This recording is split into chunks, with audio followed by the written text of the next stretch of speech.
Hi, Jason. What's up, guys? How you doing? Good.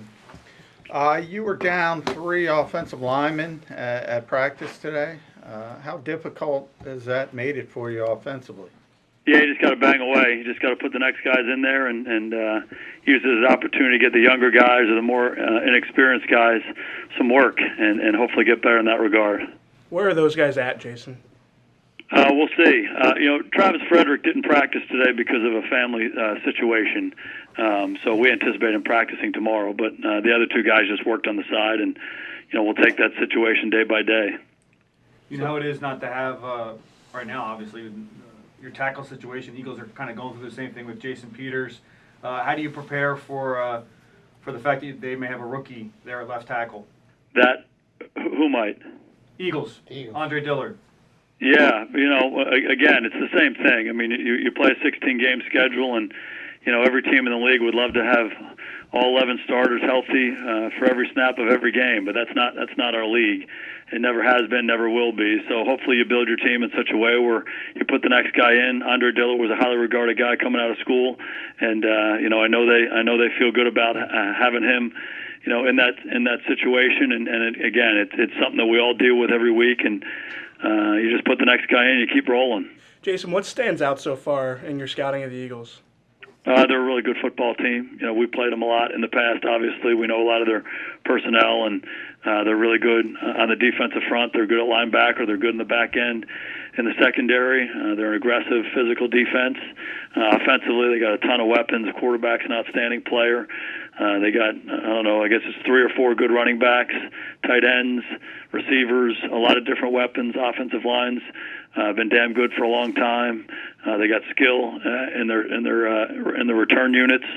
So they just got a lot of good players on their team, and they're a well-coached team. We got great respect for them. Hey, Jason, you've been involved in a lot of these games as a player and a coach. What's your most vivid Eagles-Cowboys memory? There are a lot of them. They go back a long way. Playing them a couple times a year. As a player with the Cowboys, also as a player with the Giants for 4 years, and then obviously coaching here in Dallas. So there have been so many great games, and it's hard for me to pick out one. But great respect for that organization, the coaches and players they've had, and the teams they've had through the years.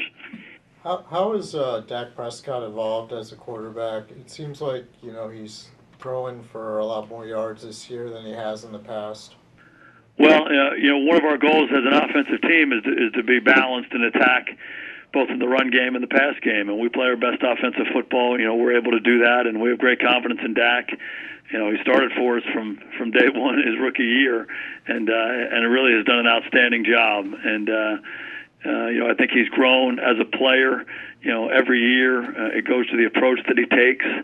He's committed to being a great player and being a great player for our team. So, we have great confidence in him. We've had great confidence in him from the start. I just think he's getting better and better every year. What stands out is what's been different in your play for the the 3-0 start versus the last 3 weeks, Jason? I think you just have to look at the specific games. I don't know that there's any overarching trend. Each of the games we've played have been a little bit different, and in each of them you can point to certain things that prevented us from winning. We lost the turnover battle in New Orleans. We lost the turnover battle against Green Bay. Did a lot of good things on each side of the ball in the kicking game around that, but it was hard to overcome. So hard to overcome that imbalance. And I would say up in New York, we just didn't start fast enough in the game. There were a couple signature plays in the game on both sides of the ball and in the kicking game that were impactful. And ultimately, as we came back, we didn't do enough to secure the victory. So, I think you learn from the experiences individually. I don't know that there's an overarching trend. We just got to get back to work and try to get better. How would you describe your experience coaching Orlando Scandrick, and what did he bring you guys when he was there? Oh, I love Orlando. Orlando was a really, really good player for us for a number of years, and just a really competitive guy. Loved to play, loved to just battle every day in practice, and certainly on Sundays, and really did a lot of great things for us. As a corner through the years, as a nickel, made a lot of plays for us and played the game the right way. So really fortunate to have coached him and wish him nothing but the best. He was really effective for you guys as a slot blitzer. I'm sure you saw that on tape against the Jets too. What about him allows him to thrive in that role? Well, he's a really good athlete, first of all. He's got great quickness and speed, and he's got really good length. His arms are long, and he has just a knack for making plays. He's instinctive, getting off of blocks and getting to the quarterback and making plays on the ball. And he was always like that. It's one of the things we loved about him coming out of school, and made a number of plays like that for us through the years. And doesn't surprise us one bit he's playing at the level that he is. Are you guys anticipating Deshaun Jackson playing? I don't know. We'll just see what the reports are over the course of the week. And obviously, he's been a great player in this league for a long time. We have great respect for him.